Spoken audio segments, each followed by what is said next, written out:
नमस्कार दोस्तों, समाजवादी पार्टी के एमपी जो संभल से बिलोंग करते हैं उनके घर पर आखिरकार योगी सरकार ने मीटर लगा ही दिया।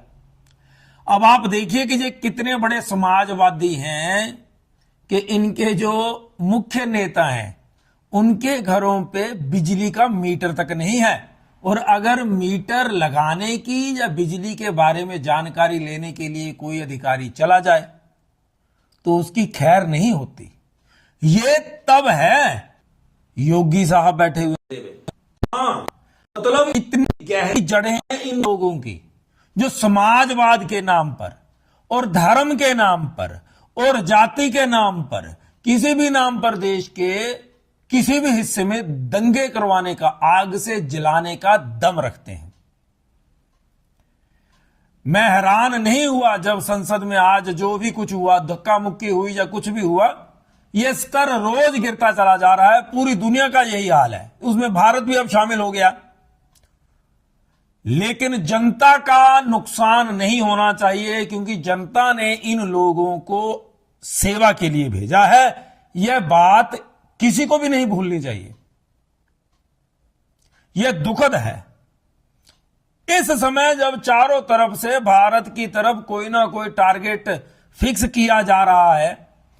केंद्र सरकार के नेता हों चाहे विपक्ष के नेता हों, इन सब को इकट्ठे होकर के देश और देश की जनता के प्रति पॉजिटिव व्यवहार और सोच रख करके काम करना चाहिए था। लेकिन नेता हैं, हम लोग चुनते समय ये थोड़ी देखते हैं कि क्या काम किया जाएगा। हम तो जाति देख करके, धर्म देख करके वोट दे देते हैं, राजनीतिक पार्टी का झंडा लगा लेते हैं। उसका दुष्परिणाम होता है। ये ऐसे ही कर रहेंगे, ऐसे ही लड़ते रहेंगे। लेकिन अगर आप ऐसा कर देंगे वर्क प्लेस पे, आपकी सैलरी कट जाएगी भैया, और नौकरी भी चली जाएगी, क्योंकि आप ठेके पे हैं। आपकी सैलरी ठेकेदार देता है। अगर आप एक दिन काम नहीं करेंगे तो आपकी सैलरी कट जाएगी और लात पड़ेगी, निकल जाओ यहां से, किसी और को रखा जाएगा। कारण बेरोजगारी बहुत है। इस बात को तो आप मानेंगे, चाहे किसी भी राज्य में हो, चाहे कोई भी सरकार हो।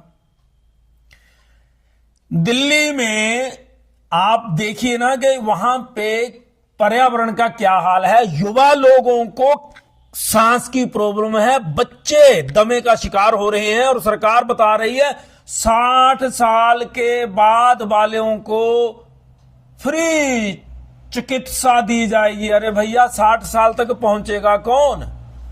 अगर दिल्ली में रहने वाला बेचारा 60 साल तक पहुंच जाए, उसको तो वैसे ही पदक दे दो, पद्मश्री अवार्ड दे दो। जो हालत दिल्ली की हुई है पानी और हवा के प्रदूषण के कारण। लेकिन दिल्ली की जनता इन मुद्दों के ऊपर वोट देगी?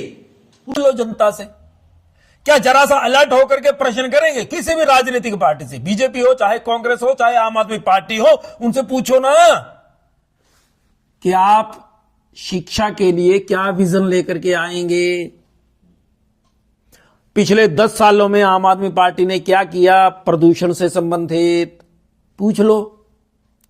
आपने क्या किया रोहिंग्या जो आतंकवादी हमारे यहां घुसे हुए हैं उनकी धरपकड़ के लिए? भारतीय जनता पार्टी से भी पूछो, कांग्रेस से भी पूछो, आम आदमी पार्टी से पूछो कि कैसे पहचाने जाओगे।